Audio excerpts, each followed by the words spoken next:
Die Kalahari, 'n land van rooi sand en wind, van stilte en stories. So Kalahari beteken plek van dors in Tswana, wat die dorre landskap dan ook weerspieël.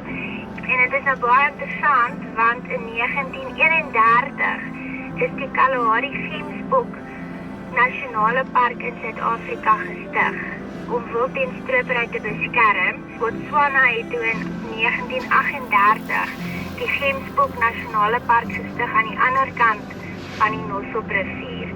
En toe nou in 1999 het Suid-Afrika en Botswana 'n bilaterale ooreenkoms geteken om hulle parke as 'n ekologiese eenheid te bestuur.